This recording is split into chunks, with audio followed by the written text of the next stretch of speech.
Hey my loves, இன்னைக்கு நம்ம பார்க்க போகிற படம் என்னன்னா 2025 வெளியான சரங்கபாணி ஜாதகம் அப்படின்ற ஒரு தெலுங்கு படத்தை பற்றி தாங்க பார்க்க போகிறோம். இந்த படம் மல்டி லாங்குவேஜஸில் வெளியா இருக்குங்க.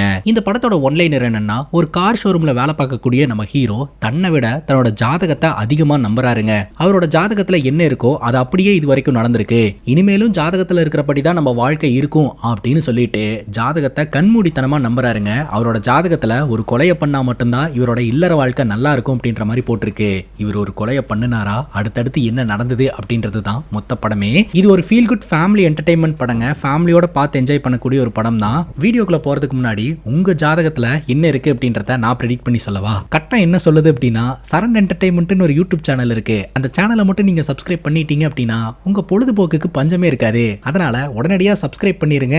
வாழ்க வளமுடன். ஸ்ட்ரெயிட்டா வீடியோக்குள்ள போயிடலாமா? நீங்க பார்த்துட்டு இருக்கிறது சரண் என்டர்டைன்மெண்ட், நான் தான் சரண். வாங்க வீடியோக்குள்ள போலாம்.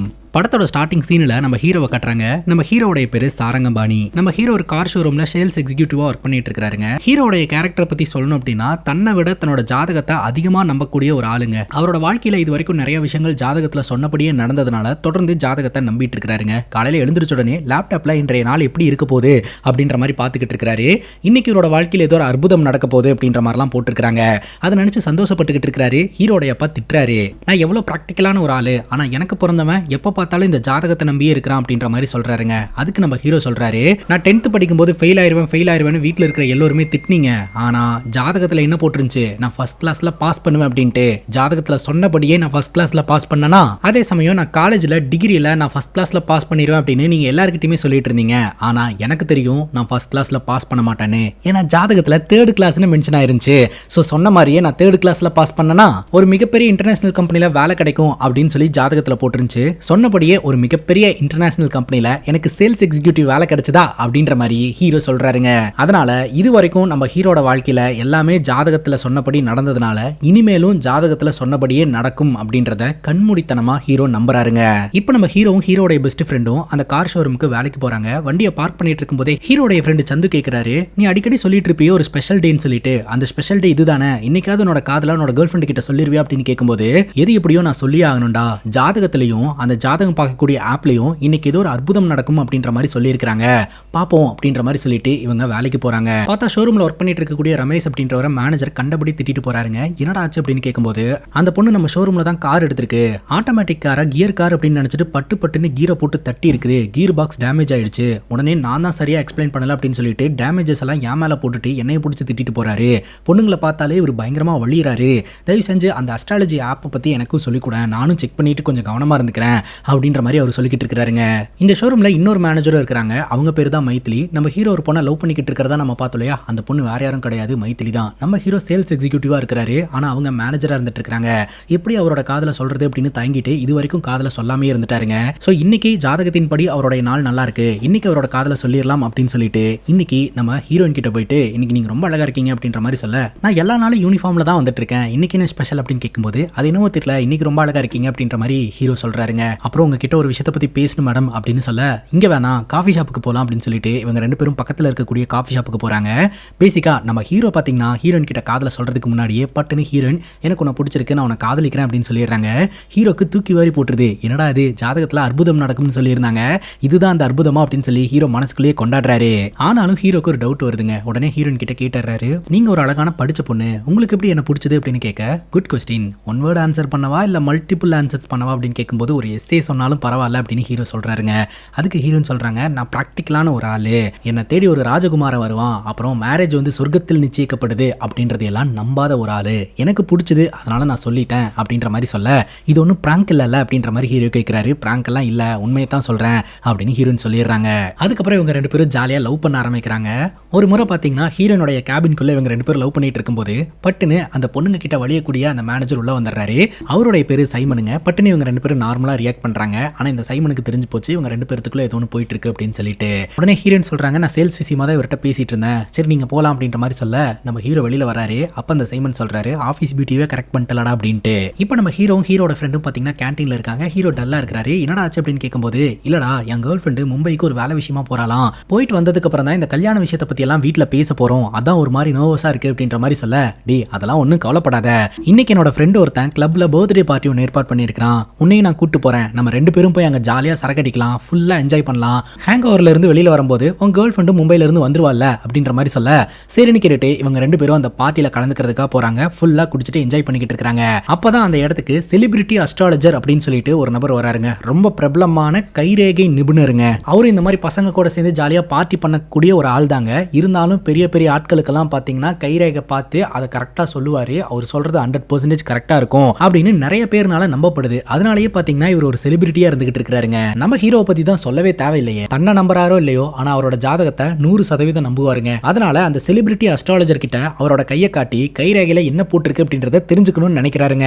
அந்த பார்ட்டியில வச்சு அந்த செலிபிரிட்டி அஸ்ட்ராலஜர் கிட்ட ஹீரோ கையை நீட்டுறாருங்க. அந்த செலிபிரிட்டி அஸ்ட்ராலஜர், நான் ப்ரிடிக்ட் பண்ணி சொல்றதுக்கு முன்னாடி ஒரு விஷயத்தை கட் அண்ட் ரைட்டா சொல்லிடுவேன். அதுல என்ன இருக்கோ அதை அப்படியே சொல்லிடுவேன். அதை எதையுமே மாத்த முடியாது. நீங்க ஏன் அப்படி சொன்னீங்கன்னு கேள்வியும் கேட்க கூடாது, ஓகேவா அப்படிங்கும் போது அது எதுவா இருந்தாலும் பரவாயில்ல என்கிட்ட சொல்லுங்க அப்படின்ற மாதிரி சொல்ல, நம்ம ஹீரோவோட கைரேகையை அவர் பாக்குறாருங்க.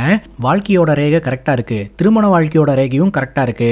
ஆனா அப்படின்ற மாதிரி யோசனை பண்ணிட்டு எல்லாம் கரெக்டா இருக்கு, நீ என்ஜாய் பண்ணு போ போ அப்படின்ற மாதிரி சொல்லிடுறாரு. ஆனா அவர் ஆனா அப்படின்னு இழுத்ததை ஹீரோ கவனிச்சிட்டாருங்க. என்னவோன்னு இருக்கு, அவர் சொல்றதுக்கு யோசிச்சுட்டு தான் சொல்லாம விட்டுருக்காரு அப்படின்றத ஹீரோ கண்டுபிடிச்சிட்டு பார்ட்டி முடிகிற வரைக்கும் வெயிட் பண்ணி மறுபடியும் அந்த செலிபிரிட்டி அஸ்ட்ராலஜரை மீட் பண்ணி, உண்மை சொல்லுங்க, என் கைரேகையில ஏதோ ஒரு விஷயத்தை நீங்க கண்டுபிடிச்சிருக்கீங்க, அது என்னன்னு சொல்லிருங்க அப்படின்னு துருவி துருவி கேட்க அந்த செலிபிரிட்டி அஸ்ட்ராலஜரும் சொல்லிட்டாருங்க. ஹீரோவோட கைரேகைப்படி ஹீரோ ஒரு மர்டர் பண்ணுவாரு அப்படின்னு சொல்லிட்டு, என்னங்க சொல்றீங்க, நீங்க கரெக்டா பார்க்கலாம்னு நினைக்கிறேன், கரெக்டா பாருங்க அப்படிங்கும்போது, இல்ல இல்ல நான் கரெக்டா பார்த்து தான் சொல்றேன் அப்படின்னு சொல்ல, நான் கல்யாணம் எல்லாம் பிளான் பண்ணி இருக்கிறேங்க, இந்த நேரத்துல போயிட்டு இப்படி சொன்னா எப்படிங்க அப்படின்ற மாதிரி ஹீரோ கேட்கிறாரு. ஆக்சுவலா உனக்கு கல்யாணம் எல்லாம் பிளான் பண்ணப்பட்டிருக்குன்னு எனக்கு தெரியும். இதை நான் சொல்லி நீ ரொம்ப ஃபீல் பண்ணிட்டு இருந்தீங்கன்னா எனக்கு ஒரு மாதிரி கில்ட்டா இருக்கும். அதனால தான் நான் சொல்லாம இருந்தேன். இப்போ நீ துருவி துருவி கேட்டதுனால தான் நான் சொன்னேன் அப்படின்ற மாதிரி சொல்ல, இப்போ என்னங்க பண்றது, நான் எப்போ யாரை எங்க கொலை பண்ணுவேன் அப்படின்ற மாதிரி கேட்க, அதெல்லாம் எப்படிப்பா சொல்ல முடியும், 6 நாள்ல கொலை பண்ணலாம், 6 வாரத்துல கொலை பண்ணலாம், 6 மாசத்துல கொலை பண்ணலாம், ஏன் 6 வருஷம் கழிச்சு கூட நீ கொலை பண்ணலாம், ஆனா நீ கொலை பண்ணியே அவ அப்படின்ற மாதிரி சொல்ல, இதை தடுக்கிறதுக்கு ஒரு கோழியோ ஆடோ அறுத்து போட்டோம்னா பிரச்சனையில இருந்து தப்பிச்சிடலாமா அப்படின்ற மாதிரி கேட்க, அது எப்படி, கோழியோ ஆடோ அறுக்கிறது குக்கிங் தானே, மர்டர் கிடையாதுல்ல அப்படின்ற மாதிரி சொல்லிட்டு அவர் அந்த இடத்துல இருந்து கிளம்பிடுறாருங்க. நம்ம ஹீரோக்கு கல்யாணம் நிச்சயிக்கப்படுதுங்க. தாலி கட்டலாம் அப்படின்னு சொல்லிட்டு தாலியை கொண்டு வராரு. டக்குன்னு அவர் மறைச்சு வச்சிருந்த கத்தியை எடுத்து கல்யாணத்துக்கு வந்தவரை போட்டு சரமாரியா குத்தி கொலை பண்றாருங்க. பட்டுன்னு பார்த்தா இது எல்லாமே கனவு. தொடர்ந்து அந்த அஸ்ட்ராலஜர் சொன்னதே ஹீரோட மைண்ட்ல ஓடிக்கிட்டே இருக்குதுங்க. ஹீரோயின் மும்பைல இருந்து வந்துட்டாங்க. 2 ஃபேமிலியுமே சந்திக்கிறாங்க. கல்யாணத்தை பத்தி டிஸ்கஷன் வைக்கிறாங்க. ஹீரோனுடைய அப்பா இருக்கிறார் இல்லையா, ரொம்ப சீக்கிரமா இவங்க 2 பேருக்கு கல்யாணம் பண்ணி வச்சிடணும் அப்படின்னு சொல்லிட்டு துடியா துடிக்கிறாருங்க. ஆனா நம்ம ஹீரோ அந்த அஸ்ட்ராலஜர் பேச்சை கேட்டுட்டு, இல்லங்க நம்ம 1 மந்த் இந்த மேரேஜை தள்ளி வச்சுக்கலாம் அப்படின்ற மாதிரி சொல்றாரு. ஏன் என்னாச்சு அப்படின்னு கேட்கும்போது, இப்போ என்னோட ஜாதகம் நல்லா இல்ல, ஜாதகம் சரியானதுக்கு அப்புறம் கல்யாணத்தை வச்சுக்கலாம் அப்படின்ற மாதிரி சொல்ல, ஜாதகம் எல்லாம் ஒரு ஸ்டூபிடான விஷயம் அப்படின்னு நம்ம ஹீரோனுடைய அப்பா சொல்ல, கடுப்பான ஹீரோ பாத்தீங்கன்னா ஹீரோனுடைய அப்பா நெஞ்சிலேயே ஃபோர்க் எடுத்து குத்தி கொலை பண்றாருங்க. பட்டுன்னு பார்த்தா இது எல்லாமே ஹீரோடைய கற்பனை தான். இப்போ ஹீரோ பொண்ணு வீட்டுக்காரங்க கிட்ட சொல்லிடுறாரு, எனக்கு மேரேஜ் ஃபியர் இருக்கு, அதனால 1 மாசம் எனக்கு டைம் கொடுங்க, 1 மாசத்துக்கு அப்புறம் நம்ம கல்யாணம் பிளான் பண்ணிக்கலாம் அப்படின்ற மாதிரி சொல்லி எப்படியோ இவர் டைம் வாங்கிக்கிறாருங்க. இப்போ நம்ம ஹீரோ அவரோட ஃப்ரெண்டு கிட்ட போயிட்டு சொல்றாருங்க, அவரோட கல்யாணத்தை தள்ளி வச்சுட்டாரு அப்படின்னு சொல்லிட்டு. என்னடா சொல்ற அப்படின்ற மாதிரி கேட்க, ஆமா அந்த கைரேகை ஜோசிகாரன் என் கைரேகையை பார்த்துட்டு அதையும் மீதையும் சொல்லிட்டான், அதனாலதான் கல்யாணத்தை தள்ளி வச்சுட்டேன் அப்படின்ற மாதிரி சொல்ல, அடே என் கைரேகையை பார்த்துட்டு தான் அவன் சொன்னதெல்லாம் நடந்துருமா அப்படிங்கும்போது, என்ன சொன்னா அப்படின்ற மாதிரி கேட்க, எனக்கு ப்ரொமோஷனே கிடைக்காது, கல்யாணமும் நடக்காது, நான் இப்படியே தான் இருப்பேன் அப்படின்ற மாதிரிலாம் சொன்னான்டா அப்படின்ற மாதிரி சொல்ல, அந்த செலிபிரிட்டி அஸ்ட்ராலஜர் பெரிய பெரிய ஆட்களோட கைரேகையெல்லாம் பார்த்து கரெக்டாக ப்ரிடிக்ட் பண்ணி சொல்லியிருக்காரு. அவர் சொன்னது எல்லாமே நடந்திருக்கு. அது மட்டும் இல்லாமல் சின்ன வயசுல இருந்தே என்னோட ஜாதகத்தில் என்ன போட்டிருக்கோ அது அப்படியே என்னோட வாழ்க்கையில் நடந்திருக்கு. இந்த வாட்டி அந்த ஆள் சொன்னதெல்லாம் நடந்துருச்சு அப்படின்னா என் கேர்ள் ஃப்ரெண்டோட வாழ்க்கை என்ன வருது அப்படின்னு சொல்ல, அப்படி என்னடா அந்த ஆள் சொல்லிட்டான் அப்படின்னு கேட்க, நான் மர்டர் பண்ணுவேன் அப்படின்ற மாதிரி சொல்லிட்டான்டா அப்படின்ற மாதிரி சொல்ல, என்னடா சொல்ற அப்படின்னு சொல்லிட்டு ஹீரோட ஃப்ரெண்டும் பயங்கர ஷாக்கா வராரு. என்னடா உளர்ற அப்படின்ற மாதிரி கேட்க, ஆமா என் மூலமா ஒருத்தன் சாவணும், அப்படி என்னால ஒருத்தன் செத்து போயிட்டான் அப்படின்னா கண்டிப்பா என்னோட வாழ்க்கை நல்லா இருக்கும், என்னால என்னோட கேர்ள் ஃப்ரெண்டுக்கும் பிரச்சனை வராது அப்படின்ற மாதிரி சொல்ல, ஹீரோட ஃப்ரெண்டு டென்ஷன் ஆயிடுறாரு. இந்த ஜாதகத்தெல்லாம் நம்பி லூசுத்தனமான சீரியல் கில்லர் ஐடியாவை எல்லாம் கைவிட்டுட்டு ஒழுங்கா வேலையை பார்க்குற வழியை பாருடா அப்படின்ற மாதிரி சொல்ல, அதெல்லாம் முடியாது, நம்ம 2 பேரும் சேர்ந்து தான் மர்டர் பண்றோம் அப்படின்ற மாதிரி சொல்ல, என்னடா உளறிக்கிட்டு இருக்க, என்னாலாம் முடியாது அப்படின்ற மாதிரி சொல்ல, அதுக்கு ஹீரோ சொல்றாருங்க, 10th 12th காலேஜ்ல அதுக்கப்புறம் இப்போ நீ வேலை பார்த்துட்டு இருக்கியே இது எல்லாமே என்னால வந்தது, நான் மட்டும் உனக்கு உதவி செய்யலனா உன்னோட நிலைமையே கேள்விக்குறி அப்படின்னு சொல்ல, அதுக்கு ஹீரோட ஃப்ரெண்டு சொல்றாரு, நீ சொன்னது எல்லாமே உண்மைதான்டா, இல்லன்னு சொல்லல, அதுக்காக என்னால உன் கூட சேர்ந்து மர்டர்லாம் பண்ண முடியாது பாத்துக்க அப்படின்னு சொல்லிடுறாருங்க. அதுக்கு ஹீரோ சொல்றாரு, அந்த மர்டருக்கு என்கிட்ட ஒரு பிளான் இருக்குது, சும்மா போற வர ஒருத்தனை பிடிச்சி கொலை பண்றது கிடையாது, இந்த நாட்டுக்கும் மக்களுக்கும் பாதிப்பு ஏற்படுத்தக்கூடிய இல்ல அச்சுறுத்தலா இருக்கக்கூடிய ஒரு நபரை போட்டு தள்ளிட்டோம்னா நமக்கும் பிரச்சனை வராது, அவனை தேடி எவனும் வரமாட்டான், ஈஸியா இந்த பிரச்சனையில இருந்து தப்பிச்சிடலாம்டா, இது கொலை கிடையாதுடா ஒரு சமூக சேவை அப்படின்ற மாதிரி ஹீரோட ஃப்ரெண்டை கன்வின்ஸ் பண்றாருங்க. ஹீரோட ஃப்ரெண்டு கேட்கிறாரு, ஒருவேளை தோத்துட்டா 2 பேரும் சேர்ந்து ஜெயிலுக்கு போயிடலாம் அப்படின்னு ஹீரோ சொல்றாரு, ஒருவேளை ஜெயிச்சுட்டா அப்படின்னு கேட்க ஹீரோ சொல்றாரு, எனக்கு பொண்ணு பிறந்துச்சுன்னா சந்திரிகான்னு பேர் வைப்பேன், இதுவே பையன் பிறந்துச்சுன்னா சந்துன்னு உன் பேரை தாண்டா வைப்பேன் அப்படின்ற மாதிரி சொல்ல ஹீரோட ஃப்ரெண்டும் நண்பேண்டா அப்படின்னு சொல்லிட்டு இவங்க 2 பேரும் சேர்ந்து இந்த சம்பவத்தை பண்ணலான்னு முடிவு பண்றாங்க. இவங்க ஆரம்பத்துல ஏதோ ஒரு டெரரிஸ்ட்டை கண்டுபிடிச்சு அவனை போட்டு தள்ளிடலான்ற மாதிரி தான் பிளான் பண்ணிட்டு இருப்பாங்க. அப்பதான் நம்ம ஹீரோட அம்மா பாத்தீங்கன்னா அவங்க ரிலேட்டிவ் கூட போன்ல பேசிக்கிட்டு இருப்பாங்க. ஹீரோட ரிலேட்டிவ்ல ஒரு பாட்டி இருக்காங்க கைஸ். அந்த பாட்டி பாத்தீங்கன்னா ரொம்ப மோசமான ஒரு பாட்டியா. அந்த பாட்டி பாத்தீங்கன்னா சொத்துக்கு ஆசைப்பட்டு அவங்க புருஷனையே போட்டு தள்ளிருச்சான். மருமகளை பாத்தீங்கன்னா பயங்கரமா டார்ச்சர் பண்ணுமா. அந்த பாட்டி சாவணும் அப்படின்னு சொல்லிட்டு எல்லாருமே விரும்புறாங்களாம். ஆனா அந்த பாட்டி இப்பவும் குத்துக்கல்லு மாதிரி உட்காந்துக்கிட்டு இருக்கான். அந்த பாட்டிக்கு சுகர் இருக்கு. அந்த பாட்டிக்கு ஸ்வீட்ஸ்னா ரொம்ப பிடிக்கும், நிறைய ஸ்வீட் சாப்பிடும். அட்லீஸ்ட் ஸ்வீட் சாப்பிட்டாது ஹை சுகர் ஏறி செத்து போயிடும் அப்படின்னு சொல்லி எல்லாரும் எதிர்பார்க்கறாங்களாம். ஆனா அந்த பாட்டி அப்பவும் இன்ஜெக்ஷனை போட்டுட்டு இன்னும் இருக்கிறவங்களை எல்லாம் டார்ச்சர் பண்ணிக்கிட்டு இருக்கான். ஹீரோட அம்மா பேசிக்கிட்டு இருப்பாங்க, நான் மட்டும் அந்த பாட்டிக்கு மருமகளா போயிருந்தேன்னா அந்த பாட்டியை உண்டு இல்லன்னு பண்ணியிருப்பேன் அப்படின்னு சொல்லிட்டு. இது எல்லாத்தையுமே நம்ம ஹீரோ ஒட்டி கேட்டுட்டு நம்ம ஹீரோட அம்மா கிட்ட இதை பத்தி விசாரிக்கிறாரு. அந்த பாட்டியை பத்தி அவங்க அம்மா சொல்றாங்க. ஸோ அந்த பாட்டி ரொம்ப மோசமானவங்க, சாவக்கூடிய ஒரு கண்டிஷன்ல தான் இருக்கிறாங்க. ஆனா இன்னும் சாவ கிடையாது. ஒருவேளை அந்த பாட்டியை நம்ம சாவடிச்சிட்டோம்னா இவங்களுக்கெல்லாம் நல்லது பண்ண மாதிரி ஆச்சு, அந்த பாட்டி இயற்கை மரணத்தினால தான் இறந்து போச்சு அப்படின்னு சொல்லிட்டு நம்மளும் கொலை வழக்குல மாட்ட மாட்டோம் அப்படின்னு சொல்லி ஒரு பிளான் பண்றாருங்க. அது என்ன பிளான் அப்படின்னு பாத்தீங்கன்னா, அந்த பாட்டிக்கு ஸ்வீட்ஸ்னா ரொம்ப பிடிக்கும் இல்லையா. அந்த பாட்டி நிறைய ஸ்வீட் சாப்பிட்டுட்டு இன்சுலின் இன்ஜெக்ஷனை போட்டுட்டு அவங்க ஜாலியா இருந்துகிட்டு இருப்பாங்க. ஸோ இப்போ ஹீரோ பாத்தீங்கன்னா கிஃப்டா ஒரு சாக்லேட்டை கொண்டு போய் கொடுக்கலாம். அந்த சாக்லேட்ல ஆல்ரெடி இன்சுலினை கலந்துடலாம். அதுக்கப்புறம் இந்த பாட்டி ஸ்வீட் சாப்பிட்டுட்டு இன்சுலின் இன்ஜெக்ஷனை போடுவாங்க. அந்த இன்சுலின் இன்ஜெக்ஷன் ஓவர் டோஸ் ஆகி அவங்க செத்து போயிருவாங்க. இவங்களை பொறுத்த வரைக்கும் இது ஒரு மர்டரா அமையும். பட் ஊர்க்காரங்களை பொறுத்த வரைக்கும் அவங்க ஸ்வீட் சாப்பிட்டு இன்சுலின் இன்ஜெக்ஷன் ஓவர் டோஸ் ஆகி இறந்து போயிட்டாங்க அப்படின்னு ரிப்போர்ட்ல வரும். நம்ம தப்பிச்சிடலாம் அப்படின்ற மாதிரி பிளான போட்டுட்டு ஃபர்ஸ்ட் ஆஃப் ஆல் அந்த பாட்டியை பாக்குறதுக்காக இவங்க 2 பேரும் போறாங்க. அந்த பாட்டியோட பையன் தான் வெளியில உட்காந்துக்கிட்டு இருப்பாரு. நம்ம ஹீரோட ரிலேட்டிவ் தான். என் ஃப்ரெண்டுக்கு இந்த ஊர்ல லேண்ட் இருக்கு, அந்த லேண்டை சேல் பண்றதுக்காக தான் நாங்க இங்க வந்திருக்கோம். ஸோ அப்படியே இந்த வழியா வந்தோம், உங்களையும் பாட்டியும் பார்த்துட்டு போலான்ட்டு தான் வந்தோம் அப்படின்ற மாதிரி ஹீரோ போய் சொல்றாருங்க.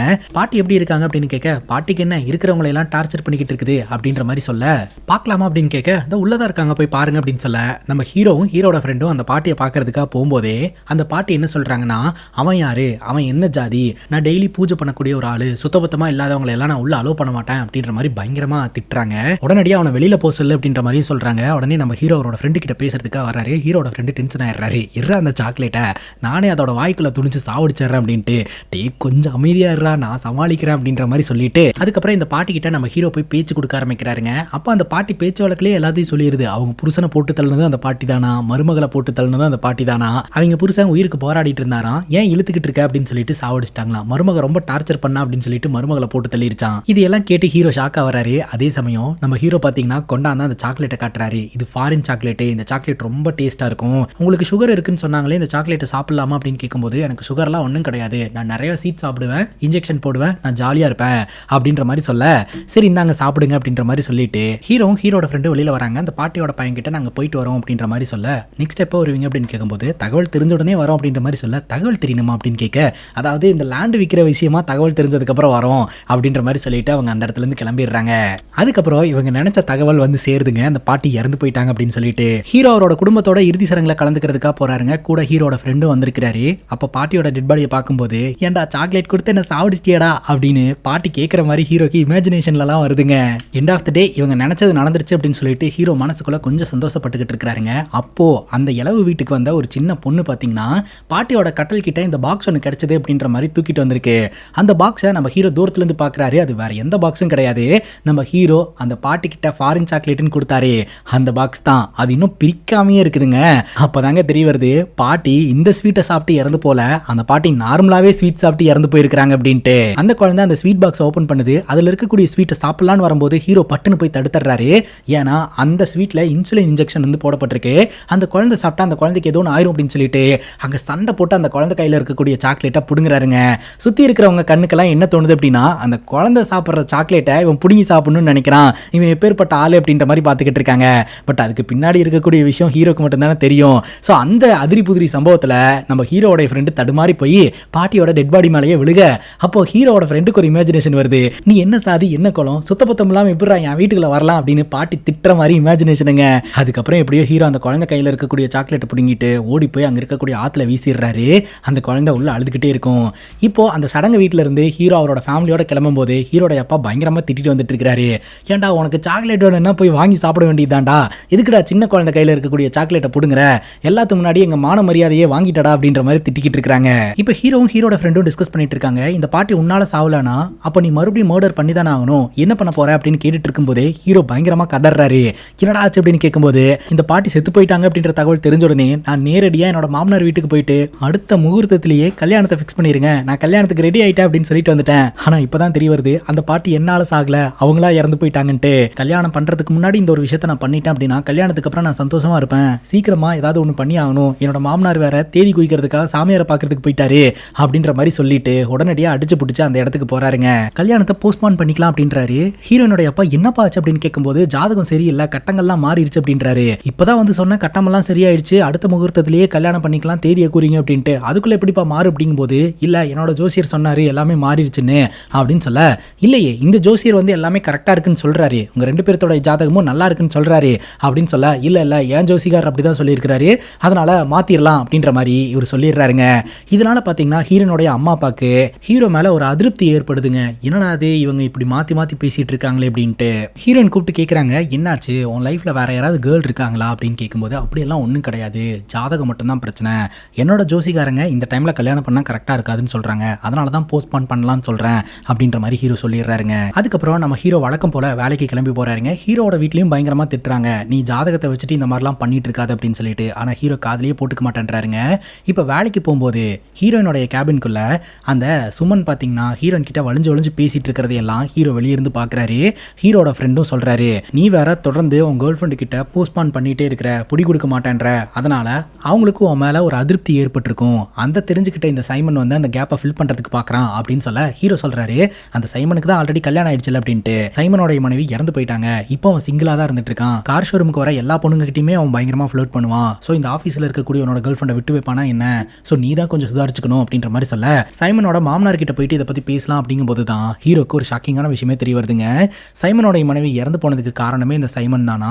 சைமனோட மனைவிக்கு நிறைய சொத்து இருந்துச்சு, அந்த சொத்தை அடையணும் அப்படின்னு சொல்லிட்டு மனைவியை பயங்கரமா டார்ச்சர் பண்ணி ட்ரக் அடிக்ட் ஆக்கி கடைசியில் மனைவி அவங்க கையாலே இறந்து போற மாதிரி அவன் பண்ணிட்டான், ரொம்ப மோசமான ஆளு இந்த சைமன் அப்படின்னு சொல்ல, அப்போ நம்ம ஹீரோவும் ஹீரோட ஃப்ரெண்டும் பிளான் பண்றாங்க, அப்போ இந்த சைமன் அப்படின்றவன் பொண்ணுங்களுக்கு ஆபத்தா இருக்கக்கூடிய ஒரு ஆளு, அதனால சைமனோட கதையை முடிச்சிடலாம் அப்படின்னு சொல்லிட்டு சைமனோடைய மொபைல் போனு லேப்டாப் இது எல்லாத்தையுமே ஹேக் பண்றாங்க. அப்படி ஹேக் பண்றதன் மூலமா சைமன் அவனோட லேப்டாப்ல என்னென்னலாம் ப்ரௌஸ் பண்ணியிருக்கான் அப்படின்ற டீட்டெயிலாக இவங்களுக்கு கிடைக்குது.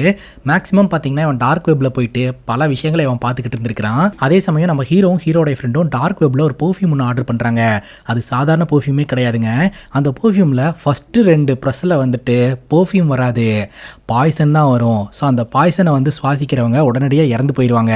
ஸோ அந்த மாதிரியான ஒரு பெர்ஃப்யூமை வாங்கி அதை திரும்ப திரும்ப இந்த சைமனோட கண்ணில் பட வச்சோம்னா இந்த சைமன் வாங்கிடுவான், அவன் 2 வாட்டி ஸ்ப்ரே பண்ணும்போது செத்து போயிடுவான். ஃபாரன்சிக் டிபார்ட்மெண்ட் அந்த பெர்ஃப்யூமை ஆய்வு செஞ்சாலும் அதில் பாய்சன் இருந்ததற்கான தடையுமே இருக்காது, ஏன்னா ஃபர்ஸ்ட் 2 ஸ்ப்ரேலேயே மொத்த பாய்சனும் வெளியில் வந்துடும், நம்ம ஈஸியாக தப்பிச்சிடலாம் அப்படின்ற மாதிரி ஹீரோ பிளானை சொல்றாருங்க. நினைச்ச மாதிரியே அந்த பெர்ஃப்யூம் அட்வர்டைஸ்மெண்ட்டை திரும்ப திரும்ப இந்த சைமனுக்கு காமிச்சுக்கிட்டே இருக்கிறாங்க. சைமனும் ஆர்டர் போட்டுறான். இவங்க 2 பேரும் பயங்கரமாக சந்தோஷப்படுறாங்க. இப்போ நம்ம ஹீரோ மீட் பண்ணி நாளைக்கு நைட் எனக்கு பர்த்டே பார்ட்டி ஒன்று ஏற்பாடு பண்ணியிருக்காங்க, நீ கல்யாணத்தை போஸ்ட்போன் பண்ணதுனால என்னோட அம்மா அப்பா உன் மேலே கொஞ்சம் அப்செட்டாக இருந்துட்டு இருக்காங்க, அதனால நீ கொஞ்சம் அம்மா அப்பாவை இம்ப்ரெஸ் பண்ணுறதுக்கு ஏதாவது ஒன்று பண்ணு அப்படின்னு சொல்ல, சரி நான் கண்டிப்பாக வரேன் அப்படின்ற மாதிரி ஹீரோ சொல்லிடுறாருங்க. இப்போ அந்த பர்த்டே பார்ட்டியில் ஹீரோவும் ஹீரோட ஃப்ரெண்டும் கலந்துக்கிறாங்க. எல்லாம் நல்லபடியாக போயிட்டு இருக்குங்க. அப்போ தான் அன்எக்ஸ்பெக்டடாக ஒரு ஆள் வராரு. அது வேற யாரும் கிடையாது, இந்த சைமன் தான். நான் உனக்காக ஒரு கேக் ரெடி பண்ணி கொண்டு வந்திருக்கேன், நானே பண்ணது, நீ கட் பண்ணு அப்படின்னு சொல்ல, நம்ம ஹீரோயின் கட் பண்ணுறாங்க, கட் பண்ண முடியல. என்னது அப்படின்னு பார்த்தா உள்ள ஒரு கிஃப்ட் பாக்ஸ் இருக்கு, அதை ஓப்பன் பண்ணு அப்படின்ற மாதிரி சொல்ல, ஹீரோயின் ஓப்பன் பண்ணி பார்த்தா அதில் அந்த பெர்ஃப்யூம் இருக்குதுங்க. ஹீரோனுக்கு கிஃப்ட் பண்ணுறதுக்காக தான் ஆர்டர் பண்ணியிருக்கிறான். ஹீரோயின் மட்டும் அதை ஸ்ப்ரே பண்ணாங்க அப்படின்னா ஹீரோனோட கதை முடிஞ்சிடும். உடனடியாக அந்த பெர்ஃப்யூமை ஹீரோயின் கையிலேருந்து பிடுங்கி ஆகணும் அப்படின்னு சொல்லிட்டு ஹீரோ உடனடியாக ஓடி போய் அந்த பெர்ஃப்யூமை பிடுங்குறாரு. அந்த இடத்துல அதிரி புதிரி சம்பவமெல்லாம் நடக்குது, ஸ்டேஜ் டேமேஜ் ஆகுது, ஹீரோனோட அப்பா அந்த கேக் மேலே விழுகிறாரு. மறுபடியும் நம்ம ஹீரோ மேலே ஒரு மிகப்பெரிய அதிருப்தி ஏற்படுத்துது. ஹீரோ அந்த பெர்ஃப்யூம் வாங்கிட்டு போயிட்டு அங்கே இருக்கக்கூடிய தண்ணிக்குள்ளே வீசிடுறாருங்க. ஹீரோட ஃப்ரெண்டு சொல்றாரு, உன்னோட வாழ்க்கையும் கொஞ்சம் கொஞ்சமாக இப்படி தாண்டா மூழ்கிட்டு இருக்கு அப்படின்ட்டு. ஹீரோட அம்மா அப்பா பயங்கரமாக திட்டுறாங்க, உனக்கு என்ன பாவண்டா பண்ணணும், ஏன்டா இந்த மாதிரிலாம் பண்ணிட்டு இருக்க அப்படின்ட்டு. அதுக்கு ஹீரோ சொல்றாரு, அவன் என்னோட ஃபியான்சி, அவன் எப்படி கிஃப்ட் பண்ணலாம், அதனால தான் நான் சண்டை போட்டேன் அப்படின்ற மாதிரி சமாளிக்கிறாருங்க. இப்போ நம்ம ஹீரோ வழக்கம் போல ஆஃபீஸ்க்கு போறாருங்க. நம்ம ஹீரோயின் ஒரு லெட்டரை கொண்டாந்து கொடுக்குறாங்க. அந்த லெட்டரை பார்த்து ஹீரோ ஷாக் ஆகுறாரு. ஆக்சுவலா நம்ம ஹீரோ பார்த்தீங்கன்னா சைமனை அட்டாக் பண்ணதுல சைமன் ஹாஸ்பிட்டல் அட்மிட் ஆயிருக்கிறாரு. அவர் ரெக்கவர் ஆகி வெளியில் வரதுக்கு 2 வாரம் ஆகும் அப்படின்ற மாதிரி சொல்லியிருந்திருக்காங்க. இது நாள் வரைக்கும் நான் உன்னை காதலிச்சேன், ஆனா இப்போ எனக்கும் உன் மேல விருப்பு வந்துருச்சு, என்னால் அப்படியே உன்னை தூக்கி போட்டும் போக முடியல, ஏன்னா நான் உன்னை காதலிக்கிறேன், அதனால உனக்கு ஒரு வாய்ப்பு கொடுக்கணும்னு ஆசைப்படுறேன், இந்த மந்த் எண்டு வரைக்கும் நீ டைம் எடுத்துக்கோ, அதுக்குள்ள இந்த ஜாதகம் ஜோசி விஷயம், எனக்கு இதை பற்றியெல்லாம் கவலையே கிடையாது. ஸோ எல்லாத்தையும் சமாளித்து நீ என்னை தேடி வந்த அப்படின்னா நான் உன் கூட வாழ்வேன், இல்லாட்டி தயவு செஞ்சு என்னை தேடி வந்துடாத, அது வரைக்கும் இந்த ரிங்கு ஓன்ட்டையே இருக்கட்டும் அப்படின்னு சொல்லிட்டு ரிங்கை கழட்டி கொடுத்துட்டு போயிடுவாங்க. இப்போ நம்ம ஹீரோ என்ன பண்ணுறதுனே தெரியாமல் அந்த செலிபிரிட்டி அஸ்ட்ராலஜரை மீட் பண்ணுறதுக்காக போகிறாருங்க. அங்கே உட்காந்து அழுகுறாரு, இந்த மாதிரி ஒரு சம்பவம் ஆகி போச்சு, தயவு செஞ்சு என்னை காப்பாற்றுங்க அப்படின்னு சொல்லிட்டு.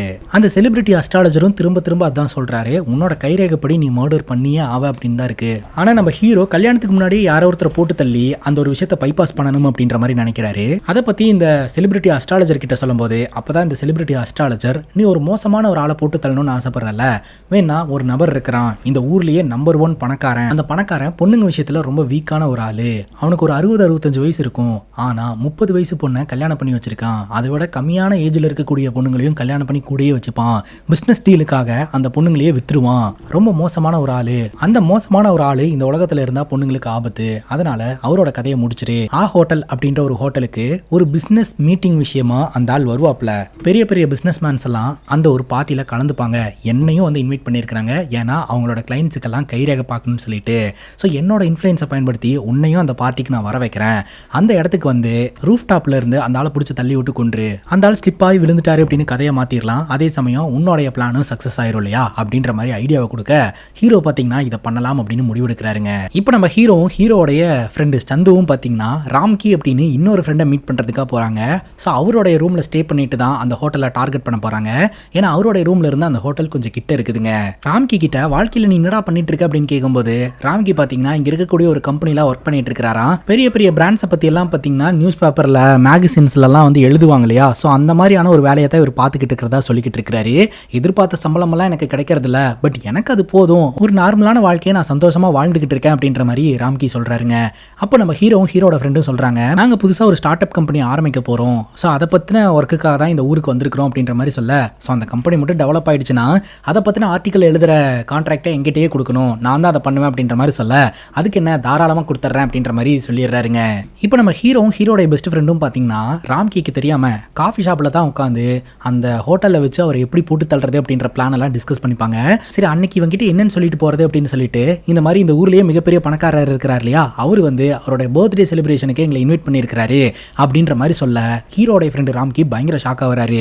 இவன் எதுக்கு இப்படி ஷாக் ஆகிறான் அப்படின்னு சொல்லிட்டு, ஏன்டா உன்னை இன்வைட் பண்ணியிருக்காங்களா அப்படின்ற மாதிரி கேட்க, என்னை மன்னிச்சிருங்கடா, நான் உங்ககிட்ட ஒரு உண்மையை சொல்லி ஆகணும், நீங்கள் சொன்னீங்க இல்லையா அந்த ஹோட்டலுக்கு போகிறேன்னு சொல்லிட்டு, அந்த ஹோட்டலில் தாண்டா நான் வெயிட்டராக ஒர்க் பண்ணிட்டு இருக்கேன், நீங்கள்லாம் பெரிய பெரிய வேலையில் இருக்கீங்கன்னு சொல்லும்போது நான் மட்டும் ஒரு சாதாரண ஜாப்ல இருக்கேன்னு சொன்னால் எனக்கு ஒரு மாதிரி இருக்கும், அதனால தாண்டா உங்ககிட்ட போய் சொன்னேன் அப்படின்ற மாதிரி சொல்ல, ஹீரோட ஃப்ரெண்டும் மூஞ்சி பார்த்துட்டு ரெண்டு பேரும் வந்து ராம்கியை கூப்பிட்டு செலிப்ரேட் பண்ணுறாங்க.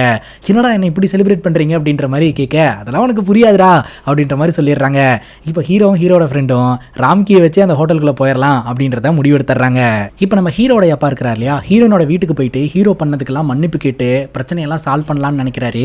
ஆனால் நம்ம ஹீரோனோடைய அப்பா பார்த்தீங்கன்னா உங்கள் குடும்பமே பைத்தியம், உங்கள் பையன் ஒரு பைத்தியம், நீங்கள் ஒரு பைத்தியம், எல்லாருமே பைத்தியம் அப்படின்னு சொல்ல ஹீரோவோட அப்பாவுக்கு பயங்கர கோவம் வந்துடுது. அது எப்படி எங்கள் குடும்பத்தை பைத்தியம்னு சொல்லலான்னு சொல்லிட்டு, என் பையனுக்கு உங்கள் பொண்ணு இல்லைனா வேற பொண்ணு இல்லையா, என்னோட பெஸ்ட் ஃப்ரெண்டே பொண்ணு தரேன்னு சொல்லியிருக்கான் அப்படின்னு சொல்லிட்டு பட்டுன்னு ஃபோன் அடிச்சு, ஏன்டா ஒரு முறை உன்னோட பொண்ணை என் பையனுக்கு கல்யாணம் பண்ணி கொடுக்கறதுக்கு கேட்டையே, நான் கூட வேண்டான்னு சொல்லிட்டேனே, இப்போ உன் பொண்ணை தரதுக்கு தயாராக இருக்கிறியா அப்படின்ற மாதிரி கேட்க, என் பொண்ணுகிட்ட ஒரு வார்த்தை கேட்டுக்கிறேன் அப்படின்னு சொல்லிட்டு, ஏமா இந்த பையனை கல்யாணம் பண்ணுறதுக்கு உனக்கு சம்மந்தமா அப்படின்னு கேட்கும்போது, பையன் ஆல்ஃபா மேல்னா நான் கல்யாணம் பண்ணிக்கிறேன் அப்படின்னு சொல்ல, ஆல்ஃபா மேல்னா என்ன அப்படின்ற மாதிரி கேட்குறாங்க. எனக்கு பிடிச்ச விஷயத்த பண்ணுறது, தானே முடிவெடுக்கிறது, யாரையும் டிபெண்ட் பண்ணாமல் இருக்கிறது, இவங்க தான் ஆல்ஃபா மேல் அப்படின்ற மாதிரி சொல்ல, என் பையன் அந்த மாதிரி தாங்க அப்படின்ற மாதிரி சொல்லிடுறாருங்க. அந்த பொண்ணும் நம்ம ஹீரோவை கல்யாணம் பண்ணுறதுக்கு ஓகே சொல்லிடுது. இப்போ நம்ம ஹீரோடைய ஃப்ரெண்டும் பார்த்தீங்கன்னா நம்ம ராம்கியோட உதவியோட அந்த ஹோட்டலை ஃபுல்லாக சுற்றி பார்க்க ஆரம்பிக்கிறாங்க. அப்போது அந்த ரூஃப் டாப்புக்கு போகும்போது எந்த இடத்துல நின்று தள்ளி விட்டா கரெக்டாக இருக்கும் அப்படின்ற மாதிரி ஹீரோட ஃப்ரெண்டும் போய் பார்த்துக்கிட்டு இருக்காங்க. நீ என்னடா கீழே விழுகிறது கொள்றது இந்த மாதிரியே டிஸ்கஸ் பண்ணிட்டு இருக்கீங்க, என்னடா பேசிக்கிட்டு இருக்கிறீங்க அப்படின்ற மாதிரி ராம்கி கேட்குறாரு. ஏதாவது ஒரு விஷயத்தை சாதிச்சிட்டோம்னா you just killed it man அப்படின்ற மாதிரி பாராட்டுவோம் இல்லையா, ஸோ அதைத்தான் டிஸ்கஸ் பண்ணிட்டு இருக்கேன்டா அப்படின்னு சமாளிச்சிடுறாங்க. இன்னொரு பக்கம் நம்ம ஹீரோடைய ஃபேமிலியும் புதுசாக ஒரு பொண்ணு பார்த்தாங்க இல்லையா, அந்த பொண்ணோடைய ஃபேமிலியும் பார்த்தீங்கன்னா வீட்டில் டிஸ்கஸ் பண்ணிட்டு இருக்காங்க. ஹீரோக்கு ஃபோன் பண்ணா ஃபோன் சுவிச் ஆஃப்னு வருது, ஹீரோட ஃப்ரெண்டுக்கு ஃபோன் பண்ணாலும் ஃபோன் சுவிச் ஆஃப்னு வருது. இப்போ அந்த ரூஃப் டாப்ல பார்த்தீங்கன்னா பிசினஸ் மீட்டிங் ஏற்பாடு பண்ணப்படுது. அப்போ ராம்கி வந்து சொல்றாரு, டே மேலே பாடி கார்டெல்லாம் வரமாட்டாங்க, அவர் ஏதாவது ஒரு பொண்ணு கூட போய் ஃப்ளோட் பண்ணிக்கிட்டு இருக்கும்போது நீங்க போய் உங்களோட பிசினஸ் பிளான்ஸை சொல்லுங்க, கண்டிப்பா அவர் ஓகே பண்ணிடுவார் அப்படின்னு சொல்ல, சரின்னு கேட்டுட்டு அந்த பார்ட்டியில் கலந்துக்கிறாங்க. பார்த்தா அந்த செலிபிரிட்டி அஸ்ட்ராலஜர் அங்கே தான் இருப்பாரு. ஸோ கரெக்டாக பிளான் பண்ணிரு அப்படின்ற மாதிரியும் சொல்றாருங்க. அந்த மீட்டிங் தொடங்குது. அப்போதான் அன்எக்ஸ்பெக்டடா ஒரு விஷயம் நடக்குதுங்க. பார்த்தா அந்த மீட்டிங்க்கு நம்ம ஹீரோனும் வந்திருக்காங்க. ஸ்டேஜில் வச்சு அந்த மிகப்பெரிய பணக்காரர் ஹீரோ ஹீரோனை இன்ட்ரோ பண்ணி வைக்கிறாரு. ஹீரோன் ஒரு கார் ஷோரூம்ல மேனேஜரா ஒர்க் பண்ணிட்டு இருக்காங்க. அவங்க வந்து புதுசா ஒரு ஈவி கம்பெனி ஆரம்பிக்க போறதா வந்து எங்க கிட்ட அப்ரோச் பண்ணியிருக்காங்க. ஸோ நாங்க இவங்க கூட சேர்ந்து பண்ணலான்னு இருக்கிறோம் அப்படின்ற மாதிரிலாம் சொல்லிட்டு இருக்காங்க. அதுக்கு வாழ்த்துக்கள் தெரிவிச்சு அந்த பணக்காரர் ஹீரோனை ஹக் பண்ணும்போது ஹீரோக்கு பயங்கர கோவம் வருது. ஏன்னா அந்த பணக்காரர் பொண்ணுங்க விஷயத்துல ரொம்ப வீக்குன்னு ஹீரோக்கு தெரியுமே. இன்னொரு பக்கம் ஹீரோட அம்மா அப்பா ஹீரோக்கு தொடர்ந்து கால் பண்ணி சுவிச் ஆஃப்னு வரதுனால ஹீரோட இன்னொரு ஃப்ரெண்டான ராம்கியை பத்தின டீட்டெயில தெரிஞ்சுக்கிட்டு, ஏன்னா இன்ஸ்டாகிராம்ல ஒரு போஸ்ட்லாம் போட்டிருக்காரு, அதை ஃபாலோ பண்ணிட்டு ராம்கியை தேடி கிளம்பலாம் அப்படின்னு முடிவு பண்றாங்க. அதே சமயம் நம்ம ஹீரோனுடைய ஃபேமிலி இருக்காங்க இல்லையா, ராகேஷ் அப்படின்ற ஒருத்தனை கூட்டிட்டு வந்துட்டு ஹீரோனை கல்யாணம் பண்ணி வைக்கிறதுக்காக இன்ட்ரோ எல்லாம் பண்ணி வச்சிட்டு இருக்காங்க. ஹீரோ அங்கிருந்து இவன் யாரா எல்லாம் நல்லபடியா போயிட்டு இருக்கும்போது குறுக்க வேற வந்துட்டு இருக்கான் அப்படின்ற மாதிரி யோசனை பண்ணிக்கிட்டு இருக்காருங்க. இந்த ராகேஷ் பாத்தீங்கன்னா நம்ம ஹீரோனை கல்யாணம் பண்ணிக்கிறத பத்தி பேசிக்கிட்டு இருக்கும்போது அங்க வெயிட்டரா இருக்கக்கூடிய நம்ம ஹீரோடைய ஃப்ரெண்டை உள்ள பூந்து கொஞ்சம் குழப்பத்தை ஏற்படுத்த சொல்றாங்க. அவரும் போயிட்டு குழப்பத்தை ஏற்படுத்திக்கிட்டு இருக்காரு. அப்ப நம்ம ஹீரோன் இது எங்க மேட்டர் நாங்க பாத்துக்கிறோம் அப்படின்னு சொல்லி அமுச்சு வச்சிடறாங்க. அதுக்கப்புறம் இந்த ராகேஷ்ன்றவர் பயங்கரமா குடிச்சிட்டு நம்ம ஹீரோன் கிட்ட என்ன கொண்டு போய் ரூம்ல விட்டுட்டு வா அப்படின்ற மாதிரி சொல்ல, எங்க ஒர்க் பண்றவங்க இருப்பாங்க அவங்க கொண்டு போய் விட்டுருவாங்க அப்படின்னு சொல்ல, இல்ல அவங்க கொண்டு போய் விட்டாங்கன்னா என்னோட வாலெட் வாட்ச் எல்லாத்தையும் திருடிடுவாங்க, நீ கொண்டாந்து விடு அப்படின்னு சொல்லிட்டு ஹீரோன் கிட்ட தப்பா நடந்துக்கிறதுக்கு ட்ரை பண்ணிக்கிட்டு இருக்காருங்க. ஹீரோனும் சரி வா அப்படின்னு சொல்லிட்டு கூட்டிட்டு போய் விடுறாங்க. இதை பாத்தீங்கன்னா நம்ம ஹீரோ பாத்துறாரு, பின்னாடியே ஃபாலோ பண்ணிட்டு வராரு. அப்போ பாத்தீங்கன்னா அந்த வராண்டால வச்சு நம்ம ஹீரோன் கிட்ட அந்த ராகேஷ்ன்றவன் தப்பா நடந்துக்கிறதுக்கு ட்ரை பண்றான். அப்ப அந்த இடத்துக்கு போன நம்ம ஹீரோ பாத்தீங்கன்னா மாஸ்க் கேப் எல்லாம் போட்டு பொலவலன்னு பொழக்கிறாரு. அப்ப நம்ம ஹீரோன் அந்த ரூம் தான் அப்படின்ற மாதிரி சொல்ல அந்த ரூம்குள்ள கூட்டிட்டு போய் வச்சு மறுபடியும் பொலவலன்னு பொழந்துட்டு ஹீரோ வெளியில வராருங்க. நீங்க யாரு அப்படின்ற மாதிரி கேட்க ஹீரோ எதுவுமே பேச மாட்டாரு. உங்க கழுத்துல கொஞ்சம் ஸ்கிராட்ச் ஆயிருக்குது அப்படின்னு சொல்ல பரவாயில்ல அப்படின்னு சொல்லிட்டு ஹீரோ அங்கிருந்து போயிடுறாருங்க. இப்போ நம்ம ஹீரோடைய ஃபேமிலி இருக்காங்க இல்லையா, அந்த பொண்ணோட ஃபேமிலியோட சேர்ந்து இந்த ஹோட்டலுக்கே வந்துடுறாங்க. கீழே வந்து ஹீரோ பத்தி விசாரணை பண்ணிட்டு இருக்காங்க. மேல பாத்தீங்கன்னா அந்த மிகப்பெரிய பணக்காரர் அங்க இருக்கக்கூடிய ஸ்லாப்ல போய் உட்கார்றாரு. இதுதான் சான்ஸ், அங்கிருந்து தள்ளி விட்டுரு அப்படின்ற மாதிரி சொல்ல ஹீரோ தள்ளி விடுறதுக்காக போறாரு. ஆனா அதுவும் மிஸ் ஆயிருதுங்க. இந்த பிளானை ஹீரோட ஃப்ரெண்டும் பண்ணிட்டு இருக்கிறத ஹீரோட ஃப்ரெண்டு ராம்கி பாத்துறாரு. அட பாவீங்களா, இந்த பிளானோட தான் இந்த இடத்துக்கு வந்திருக்கீங்களா அப்படின்னு சொல்லிட்டு இவங்க 3 பேருக்குள்ள சண்டை போட்டுட்டு கீழே இருக்கக்கூடிய ஒரு ரூம்குள்ள வந்து விழுந்துடுறாங்க. பார்த்தா அந்த ரூமுக்குள்ள இந்த செலிபிரிட்டி அஸ்ட்ராலஜரும் அந்த மிகப்பெரிய பணக்காரனுடைய மனைவியும் இருக்கிறாங்க. தக்காளி அங்கதான் கைஸ் ஒரு ட்விஸ்ட். இந்த செலிபிரிட்டி அஸ்ட்ராலஜரும் அந்த மிகப்பெரிய பணக்காரருடைய மனைவியும் பாத்தீங்கன்னா காதலர்கள். அந்த மிகப்பெரிய பணக்காரன் பாத்தீங்கன்னா இந்த ஒரு லேடியை பார்த்து பயங்கரமா இம்ப்ரெஸ் ஆயிட்டாப்ல. அதனால கல்யாணம் பண்ணிக்கணும்னு ஆசைப்பட்டு கல்யாணம் பண்ணிக்கிட்டாப்ல. அந்த மிகப்பெரிய பணக்காரரை போட்டு தள்ளிட்டா சொத்துக்கள் எல்லாமே இந்த லேடி பேர்ல வந்துடும். அதுக்கப்புறம் இந்த செலிபிரிட்டி அஸ்ட்ராலஜரும் அந்த லேடியும் ஜாலியா அந்த சொத்துக்களை அனுபவிக்கலாம் அப்படின்னு சொல்லி பிளான போட்டு இருந்திருக்காங்க. அதனால யாரெல்லாம் பாத்தீங்கன்னா இவர்கிட்ட கைரேகை பார்க்கறதுக்காக வராங்களோ, அதுல யாரெல்லாம் இன்னசென்ட்டா இருக்காங்களோ அவங்க கிட்டலாம் வந்து நீ ஒரு மர்டர் பண்ணணும், அப்பதான் உன்னோட வாழ்க்கை நல்லா இருக்கும் அப்படின்ற மாதிரி அடிச்சு விட்டுட்டாருங்க. கண்டிப்பா கண்மூடித்தனமா இந்த ஜாதகத்தை நம்புறவன் எவனாவது ஒருத்தனாவது இருப்பான். அவன் கண்டிப்பா என்கிட்ட உதவி வேணும் அப்படின்னு கேட்டு வந்து நிற்பான். ஸோ அவனை பயன்படுத்தி இந்த மிகப்பெரிய பணக்காரனை போட்டு தள்ளிடலாம் அப்படின்றது தான் என்னுடைய பிளானா இருந்தது. ஸோ நீ தான் அந்த வலையில மாட்டின, உன்னை வச்சே இந்த பணக்காரனோட கதையை முடிச்சிடலாம் அப்படின்னு பிளான் வச்சிருந்தேன். இப்போ உனக்கு எல்லாமே தெரிஞ்சு போச்சு, உன்னை நான் சும்மா விட மாட்டேன் அப்படின்ற மாதிரி ஹீரோவையும் ஹீரோட 2 ஃப்ரெண்ட்ஸையும் கட்டி போட்டு வச்சிருக்காருங்க இந்த செலிபிரிட்டி அஸ்ட்ராலஜர். உன்னோட கேர்ள் ஃப்ரெண்டும் இந்த இடத்துல தான் இருந்துட்டு இருக்கா, உன்னைய வந்து விடணும் அப்படின்னா நீ வந்து அந்த மிகப்பெரிய பணக்காரனை போட்டு தள்ளி ஆகணும், அப்படி இல்லைனா இன்ஜெக்ஷன் போட்டு உன்னோட கேர்ள் ஃப்ரெண்டை கொண்டுருவேன் அப்படின்ற மாதிரிலாம் மிரட்டுறாங்க. அதனால நம்ம ஹீரோட ஃப்ரெண்டும் இதை பண்றேன் அப்படின்ற மாதிரி சொல்றாங்க. அப்போ பாத்தீங்கன்னா ஹீரோவை இழுத்துட்டு போகும்போது ஹீரோன் பாத்துறாங்க. நீ எப்போ இந்த இடத்துக்கு வந்த அப்படிங்கும்போது ஹீரோ அப்படி இப்படின்னு சொல்லி சமாளிக்கிறாருங்க. அப்போ ஹீரோட கழுத்துல இருக்கக்கூடிய ஸ்கிராச்சஸை பார்த்துட்டு அப்போ நீ தான் என்ன காப்பாத்தினியா அப்படின்னு சொல்லிட்டு அவங்க ரொம்ப எமோஷனல் ஆயிடுறாங்க. பட் இப்போ ஹீரோ பேசக்கூடிய நிலைமையில இல்லைங்க. இப்போ அந்த மிகப்பெரிய பணக்காரனை கொலை பண்ணியே ஆகணும் அப்படின்ற சூழ்நிலைக்கு ஹீரோ தள்ளப்படுறாரு. அப்போ அந்த பணக்காரனை தள்ளி விடலான்னு போகும்போது கொஞ்ச நேரத்துக்கு முன்னாடி ரூம்குள்ள வச்சு ராகேஷ் அப்படின்ற ஒருத்தனை பொலவலன்னு பொழந்துட்டு வந்தாரு. அவன் பாத்தீங்கன்னா ஹீரோவை அட்டாக் பண்றதுக்காக வந்துடுறான். அதனால அவங்களுக்குள்ள அந்த இடத்துல சண்டை நடக்க ஆரம்பிக்குது. ஸோ அந்த சண்டையில பல சம்பவங்கள் நடந்துருதுங்க. அதையே காரணமா வச்சு ஹீரோ காப்பாத்திடுறாரு. அதே சமயம் அந்த மிகப்பெரிய உயரமான பில்டிங்ல இருந்து ஹீரோ, அந்த செலிபிரிட்டி அஸ்ட்ராலஜர், அப்புறம் அந்த பணக்காரன் கீழே விழுந்துடுறாங்க. 3 பேரும் லைனா தொங்கிட்டு இருக்காங்க. அப்ப நம்ம ஹீரோ பாத்தீங்கன்னா அந்த செலிபிரிட்டி அஸ்ட்ராலஜரை மிரட்டுறாரு. நீ உண்மையை சொல்லு, உண்மையை சொன்னாதான் உன்னை காப்பாத்தும் அப்படின்னு சொல்லிட்டு அந்த செலிபிரிட்டி அஸ்ட்ராலஜர் பாத்தீங்கன்னா அந்த மிகப்பெரிய பணக்காரனுக்கு பண்ண துரோகத்தை எல்லாத்தையுமே சொல்லிடுறாருங்க. இந்த மிகப்பெரிய பணக்காரனும் அட பாவி, இவ்வளவு நாள் நீ இவ்வளவு பெரிய பிளான்ல தான் எங்கூட சுத்திக்கிட்டு இருந்தியா அப்படின்ற மாதிரி சொல்லிட்டு என்னோட ஷூ வேற ரொம்ப லூசுடா அப்படின்ற மாதிரி சொல்ல அந்த ஷூ கலந்து விழுந்துருது. அந்த செலிபிரிட்டி அஸ்ட்ராலஜரும் பாத்தீங்கன்னா உயரமான இடத்துல இருந்து கீழே விழுந்து இறந்து போறாரு. அதுக்கப்புறம் நம்ம ஹீரோவும் அந்த மிகப்பெரிய பணக்காரனும் காப்பாற்றப்படுறாருங்க. காப்பாத்தின உடனே பாத்தீங்கன்னா நம்ம ஹீரோயின் கட்டி பிடிச்சி அழுவ ஆரம்பிச்சிடுறாங்க. இனிமேல் நான் அவனை விட்டு எங்கேயும் போக மாட்டேன் அப்படின்னு சொல்லிட்டு. அப்போ புதுசா ஒரு பொண்ணு பார்த்தாங்க இல்லையா, ஆல்ஃபா மேல் தான் வேணும் அப்படின்னு சொல்லி கேட்டிருந்துச்சு. அந்த பொண்ணு கோச்சிட்டு அந்த இடத்துல இருந்து கிளம்பி போயிருதுங்க. இப்போ அந்த மிகப்பெரிய பணக்கார பணக்காரர் நம்ம ஹீரோ கிட்ட பேசுறாருங்க. ஒரு மனுஷனை கொல்றதுக்கு இன்னொரு மனுஷனே இருக்கும்போது ஜாதகத்தை எல்லாம் எதுக்குப்பா நம்பிட்டு இருக்க அப்படின்ற மாதிரி சொல்ல, அதாங்க நானும் கண்மூடித்தனமா என்னோட ஜாதகத்தை நம்பி பைத்தியக்காரத்தனமா நடந்துட்டேன். சப்போஸ் அந்த ஜாதகத்தை நம்பி இந்த விஷயத்தை நான் பண்ணியிருந்தேன்னா என்னோட வாழ்க்கையே நேரம் நாசமா போயிருந்திருக்கும் அப்படின்னு சொல்லிட்டு நம்ம ஹீரோயின் கிட்ட, நீ எனக்கு இந்த மந்த் எண்ட் வரைக்கும் டைம் கொடுத்திருந்த, இந்த மந்த் எண்ட் முடியறதுக்கு 5 செகண்ட்ஸுக்கு முன்னாடியே நான் என்னோட பிரச்சனையெல்லாம் சால்வ் பண்ணிட்டேன், இப்போ நான் அவனோட கையில ரிங்கை மாட்டி விடுறேன் அப்படின்னு சொல்லிட்டு ரிங்கை மாட்டி விட்டு கல்யாணமும் பண்ணிக்கிறாருங்க. இதோட ஹாப்பி எண்டிங்கா இந்த படம் முடியுது. இந்த படத்தை பத்தி நீங்க என்ன நினைக்கிறீங்க அப்படின்னு உங்களோட கருத்தை கமெண்ட் செக்ஷன்ல பதிவு பண்ணுங்க. அது மட்டும் இல்லாம படத்தோட ஸ்டார்டிங் சீன்லயே உங்க கட்டத்தை பத்தி ஒரு விஷயத்த சொல்லியிருந்தேனே, அதையும் ஃபாலோ பண்ணிருங்க. இதே மாதிரி வேற ஒரு நல்ல வீடியோல வந்து சந்திக்கிறேன். Love you guys, take care and cheers.